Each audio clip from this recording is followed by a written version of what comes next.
अभी हम यहाँ पर रेखीय युग्म तथा तिर्यक रेखा के बारे में समझने का प्रयास करेंगे। सरल रेखा को हम सभी जानते हैं, यदि एक सीधा लकीर खींच दे, लाइन खींच दे, तो इसको हम सरल रेखा कहते हैं। इसका दोनों साइड तीर का निशान रहता है। इसका मतलब ये होता है कि ये दोनों दिशाओं में अनंत दूरी तक सीधा जा सकता है। और इसका यदि एक ही साइड ऐसा तीर का निशान रहे तो इसको किरण कहते हैं। इसका मतलब ये है कि ये यहाँ से निकलकर आगे अनंत दूरी तक जा सकता है। तो हम यहाँ पर रेखा के बारे में पढ़ रहे हैं। तो रेखीय युग्म, इसका मतलब होता है जोड़ी। युग्म का मतलब होता है जोड़ी। तो रेखा का जो जोड़ी हो, दो रेखा हो, और एक तिर्यक रेखा के बारे में हम पढ़ेंगे। सबसे पहले दो जोड़े के बारे में, रेखा खंडों के बारे में पढ़ेंगे, बाद में तिर्यक रेखा के बारे में जानेंगे। जैसे दो रेखा किसी भी प्रकार का हमारे पास हो सकता है। ऐसा भी हो सकता है, दो रेखा ऐसा भी हो सकता है, साथ में ऐसा भी हो सकता है। इन तीनों में बहुत अंतर है। ये रेखा जो है एक दूसरे को काटा है, ये जो है काटा नहीं है, लेकिन इसको इस तरीके से आगे बढ़ाएंगे तो निश्चित रूप से आगे कहीं पर एक दूसरे को काटेगा।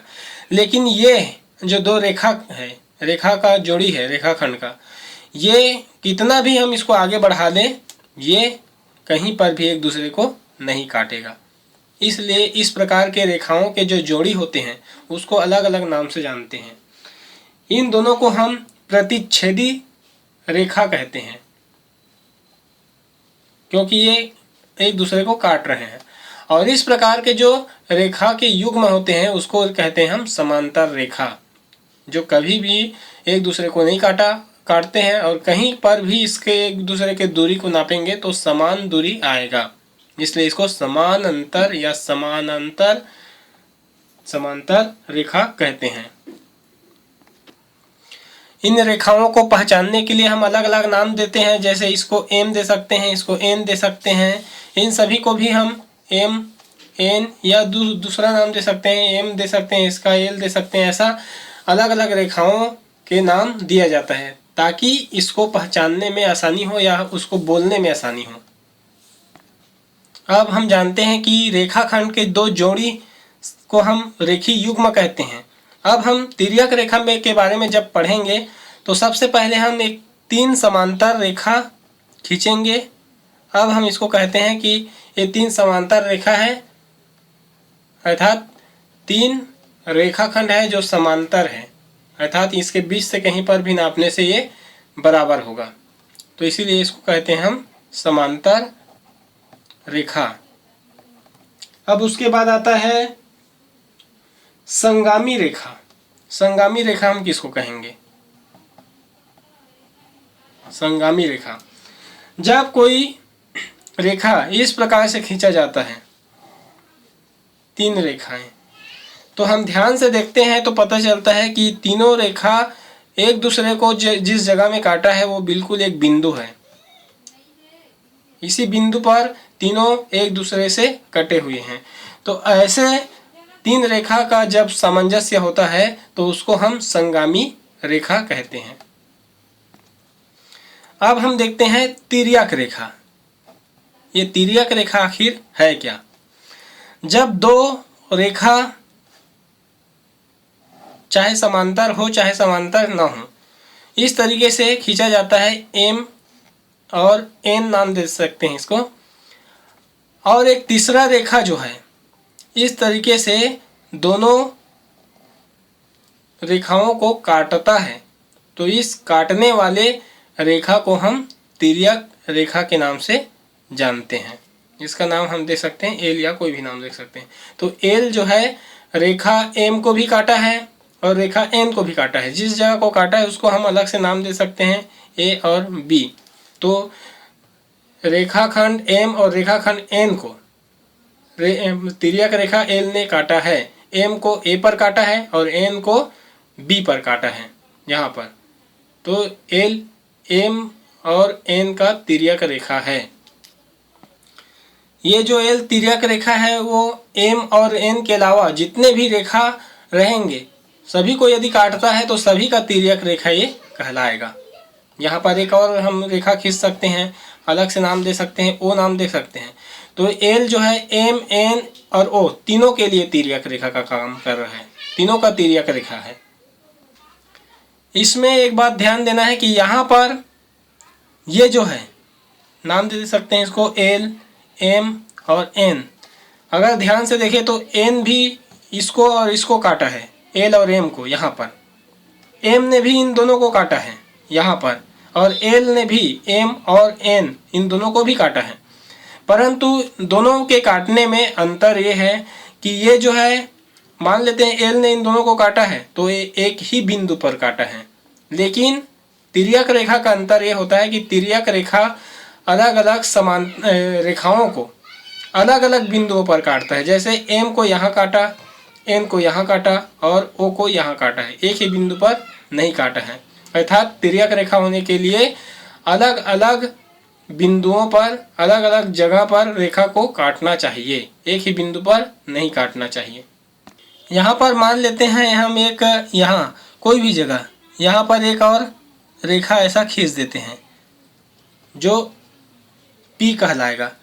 अर्थात P और M रेखाखंड को L ने इस बिंदु पर A बिंदु पर काटा है, तो यहाँ पर P का ये L तिर्यक रेखा नहीं कहलाएगा, क्योंकि ये M के साथ में काटा है। इसलिए हम M और P दोनों को इसका तिर्यक रेखा नहीं कह सकते, क्योंकि अलग बिंदु पर काटना चाहिए, एक ही बिंदु पर नहीं काटना चाहिए। अब हम दो रेखाखंडों को जब तिर्यक रेखा काटता है तो उससे बने हुए कोणों के बारे में समझेंगे। मान लेते हैं यहाँ पर एक हमारे पास रेखाखंड है, एक और रेखाखंड है, इसका नाम है M, इसका नाम है N। अब इसको तिर्यक रेखा L ने काट दिया अलग अलग बिंदुओं पर, A बिंदु पर और B बिंदु पर। अब यहाँ पर कितने प्रकार के कोण बने, तो यहाँ पर 1 2 3 4, 4 M रेखाखंड के पास बना और 4 N रेखाखंड के पास बनेगा, 1 2 3 4। तो इस प्रकार से 4 ऊपर और 4 नीचे की ओर कोण बना। तो यहाँ का हम नाम दे सकते हैं 1 2 3 4 5 6 7 और 8। ये 8 कोण प्राप्त हुए हैं। इनमें से जो 1 और 2 कोण हैं और 7 और 8 कोण हैं, ये दोनों जो है, जो रेखा है उसके बाहर या तो ऊपर में बना है या नीचे में, तो इसको हम कहते हैं बाह्य कोण। और 3 4 और 5 6 ये M और N के बीच में बना है, अंदर में बना है, इसलिए इसको और इसको हम कहते हैं आंतरिक कोण। इस प्रकार से 4 आंतरिक कोण बना और 4 बाह्य कोण। अर्थात एक रेखाखंड पर 2 बाह्य कोण और 2 आंतरिक कोण, दूसरे में भी 2 बाह्य कोण और 2 आंतरिक कोण बनता है। यहाँ पर जो आंतरिक कोण बना है 3 4 5 6, ये जो है कटान बिंदु A से B, इस दोनों के साथ में इस रेखा खंड, ये भी एक खंड बन गया, इसके साथ में बनते हैं, क्योंकि यहाँ से ये दोनों को मिला के ही बना, यहाँ से बनेगा तो भी ये दोनों को मिल के ही बनेगा, ये दोनों मिल के बनेगा और ये दोनों मिल के बनेगा। तो इस तरीके से A और B का इस कोण बनाने में, आंतरिक कोण बनाने में एक भुजा के रूप में सहयोग रहता है। अब हम समझेंगे एकांतर कोण के बारे में। यहाँ पर 2 रेखा है और इसको एक तिर्यक रेखा ने काटा है, इसका नाम M है, इसका नाम N, इसका नाम है L। अब इसमें से कोण बना 2 3 4, कटान बिंदु को हम नाम दे देते हैं A और इसको B। यहाँ पर भी 4 कोण बनेगा, इस तरीके से नाम दे देते हैं 1 2 3 4, इसको भी 5 6 7 और 8 कोण हमको प्राप्त होता है।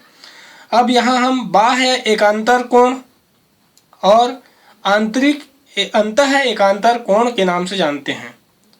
अब हम बाह्य एकांतर कोण किसको कहेंगे? बाह्य तो ये दोनों होता है, ये दोनों भी बाह्य है, ये दोनों और ये दोनों आंतरिक है। परंतु ये एक शब्द जुड़ा है एकांतर, मतलब एक अंतर। ये दोनों को हम देखते हैं बाह्य है, पर ये अंतर नहीं है, ये दोनों मिला हुआ है। इसलिए एक बाह्य इधर का लेंगे और ये सामने का न लेके एक उसके विपरीत दिशा वाला एक कोण यहाँ का बाह्य ले लेंगे और ये दोनों ही कहलाएगा बाह्य एकांतर कोण। अर्थात जो तिर्यक रेखा है उसके बाहर का एक साइड का कोण और उसके बाहर का ही दूसरे साइड का कोण, ये दोनों एकांतर बाह्य एकांतर कोण कहलाते हैं। इसको हम बाह्य एकांतर कोण कहेंगे। उसी तरीके से यदि अंतः एकांतर कोण की बात करें तो हम यदि इस कोण को लेंगे तो उसके साथ में आएगा दूसरे दिशा, तिर्यक रेखा की दूसरे दिशा का आंतरिक अंतः कोण, ये 6, अर्थात 3 और ये 6, ये अंतः एकांतर कोण हो गया। उसी तरीके से 4 और 5 ये भी अंतः एकांतर कोण कहलाएगा। उसी तरीके से एक बाह्य एकांतर कोण ये 8 और ये 1 भी बनेगा। इस तरीके से बाह्य एकांतर कोण और अंतः एकांतर कोण का संबंध ऐसा रहता है। अब दोनों में क्या संबंध है उसके बारे में हम आगे समझेंगे। अब हम समझेंगे संगत कोण। संगत कोण को समझने के लिए पुनः हम उसी तरीके से 2 रेखाखंड खींचते हैं और एक तिर्यक रेखा बनाते हैं। नाम दे देते हैं M, N और L। अब ये यहाँ पर काटा है A और यहाँ पर काटा है B।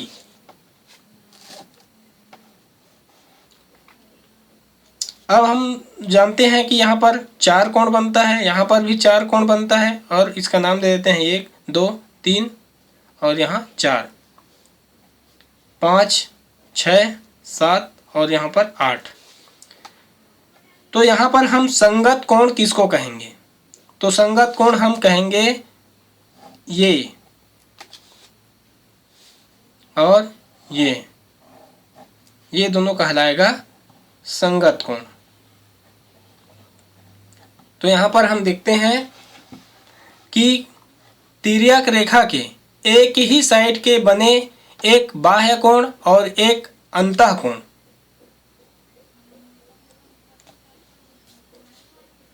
दोनों मिलाकर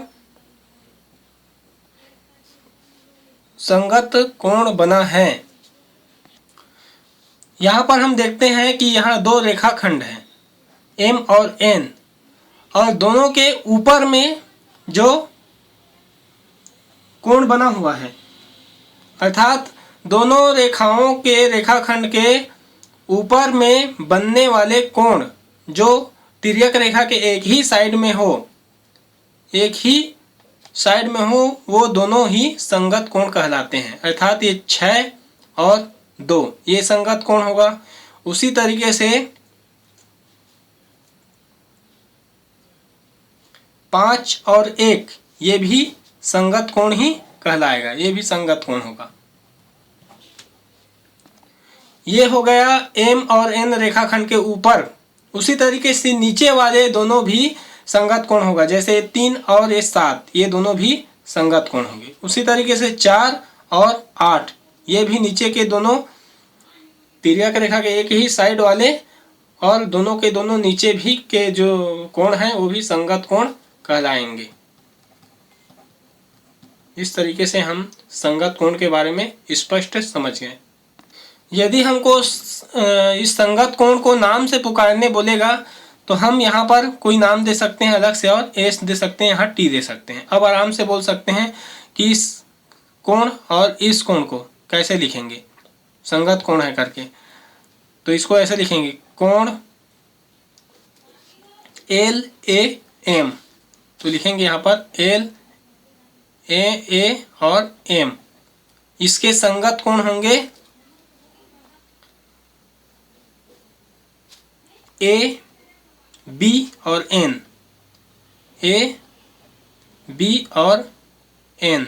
इस तरीके से ये दोनों संगत कोण होगा। इस तरीके से नाम से हम इसको लिख सकते हैं। अब हम देखते हैं अंतः कोणों के युग्म। युग्म का मतलब होता है जोड़ी। तो अंतः कोण इसके लिए सबसे पहले हम इस तरीके से दो रेखाएं खींचेंगे M और N और एक तिर्यक रेखा खींचेंगे L। अब अंतः कोण हो जाएगा ये दोनों और ये दोनों। इनको हम पहले कटान बिंदु को नाम दे देते हैं A और ये B। ये जो कटान बिंदु है उसका नाम A और B है। अब ये 1 2 1 होता, 2 होता, 3 4 5 और 6 7 और 8। अब हम यहाँ पर अंतः कोणों के बारे में पढ़ रहे हैं। तो अंतः कोणों के जो जोड़ा किसको कहते हैं या युग्म किसको कहते हैं? तो अंतः कोणों का युग्म इसको बोला जाता है। अर्थात किसी तिर्यक रेखा के एक ही दिशा में या एक ही साइड में बना हुआ अंतः कोण। तो अंतः कोण ये दोनों है और दोनों जो है तिर्यक रेखा के एक साइड बना है। ये दोनों तिर्यक रेखा के दूसरे साइड बना है और दोनों अंतः कोण है। तो ये दोनों कहलाएगा युग्म और ये दोनों भी कहलाएगा अंतः कोणों के युग्म। दोनों अंतः कोणों के युग्म हैं। 4 6 3 5। इसी युग्म को हम एक समांतर रेखा में देख सकते हैं। जैसे कि हमारे पास एक समांतर रेखा है ये M और N। यहाँ पर एक तिर्यक रेखा है L। अब यहाँ पर हम देखते हैं युग्म बनाने के लिए मान लेते हैं इस साइड का युग्म को देखते हैं। ये हो गया चौथा नंबर का कोण और ये हो गया छठवां नंबर का कोण। अब कोई हमको पूछे कि इन दोनों में के कोणों में क्या संबंध है और इन दोनों में क्या संबंध है। तो कोई भी समांतर रेखा पर यदि तिर्यक रेखा खींचा जाता है तो ये जो युग्म होते हैं अंतः कोणों के युग्म, वो दोनों को जोड़कर हमेशा दोनों का मान 180 अंश ही होगा। उसी तरीके से जो दूसरे साइड है उसको भी यदि हम जोड़ेंगे 3 और 5 को, तो इन दोनों को जोड़ने के बाद भी 180 अंश ही होगा। लेकिन ये संबंध जो है केवल समांतर रेखा पर होता है, असमांतर पर नहीं होता है। तो इस तरीके से ये दोनों युग्म जो होते हैं अंतः कोणों के युग्म जो समांतर रेखा पर खींचा जाता है वो हमेशा 180 अंश ही आता है, चाहे हम तिर्यक रेखा के कोई भी साइड को देखें। अब हम समांतर रेखा और तिर्यक रेखा के बारे में और क्या संबंध होते हैं, क्या विशेष बातें होते हैं, उनको जानने का प्रयास करेंगे। ये है दो समांतर रेखा M और N। यहाँ पर एक तिर्यक रेखा हो गया L।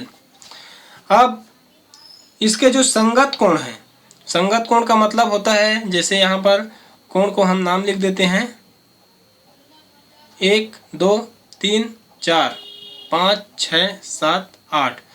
तो संगत कोण हम इसको कहते हैं जो तिर्यक रेखा के एक ही साइड हो और रेखाखंड के ऊपर ऊपर में बने हो। तो ये ऊपर में बना है, ये भी ऊपर में बना है, तो ये दोनों होता है संगत कोण। तो इन दोनों में क्या संबंध है? जो नीचे में बना है और यहाँ पर भी नीचे में बना है, ये दोनों में क्या संबंध है?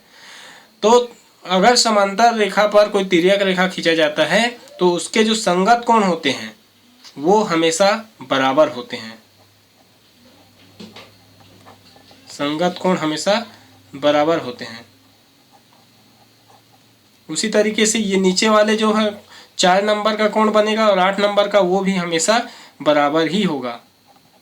उसी तरीके से ये 1 और 5 बराबर होगा, 3 और 7 बराबर होगा। इस तरीके से एक समांतर रेखा पर यदि कोई तिर्यक रेखा खींचा जाता है तो उसके कोण, संगत कोण हमेशा बराबर होगा, उसका मान बराबर ही आएगा।